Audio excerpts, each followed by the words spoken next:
So you're tired of your kids being exposed to AI slop, you block YouTube kids altogether, take away their tablet, throw out the TV, and get them books. Just good old books. Nothing can possibly go wrong, right? Wrong. Very wrong. Let's talk about it.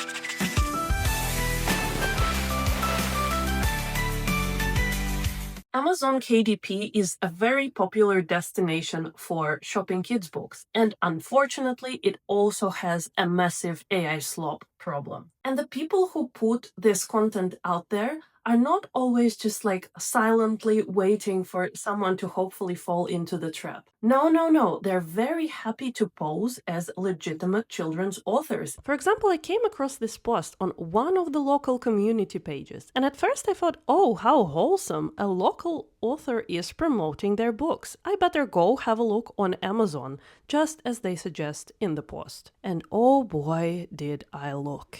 And I saw this, and this, and this, and also this. Horrifying stuff straight out of nightmares. And I don't know if they think that this sort of like clay-esque style makes AI less obvious because it's supposed to be slightly wonky. And I don't know where they got this advice from, but no, it really does look horrible. And yes, it's painfully obvious to literally anyone with eyeballs. Even the poor gullible boomers who had the misfortune of purchasing those creations on Amazon were kind of like, the imagery could be a bit more consistent, I guess. And this is a very prominent theme in her reviews, like, it's very bright, but the images are sort of weird, huh? So yeah, unfortunately, some people fall for it and even give it like 3 to 4 star reviews instead of demanding refunds and warning everyone else that this is simply slop. I'm not the only one noticing though, because under one of her numerous entries to community pages, someone else goes like, are the books written by AI too or just the art? And the author goes like, oh, I do all the writing. Which I'm not sure if it's a good or bad thing, even if we do take it at face value. And personally, I'm not that inclined to take it at face value based on their Amazon book descriptions, which are clearly written by ChatGPT. There are very typical passages, M-dashes everywhere, like encouraged to embrace as the last sentence is something I see very often. Nobody writes like that, except ChatGPT. We all know this. But hey, maybe they were just in a rush and got AI to write their, Amazon page description just for SEO. No one really reads it anyway, right? Except if we do believe that this person is a supposedly skilled writer, then the bar needs to be dropped even lower. Because if we look at their LinkedIn page, they switch swiftly between writing about themselves in first and third person.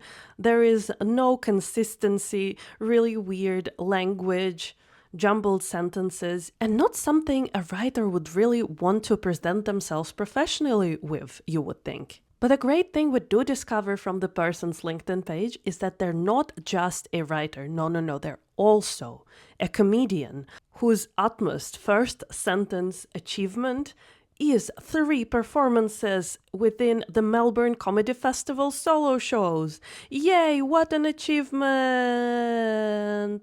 Not.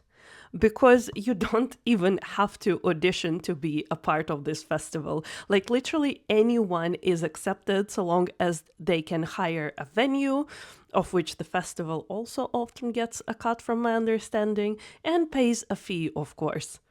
So, if this is your most prized achievement, I'm starting to get a little more worried. And my worry bucket is starting to overflow for the children who have been exposed to this all.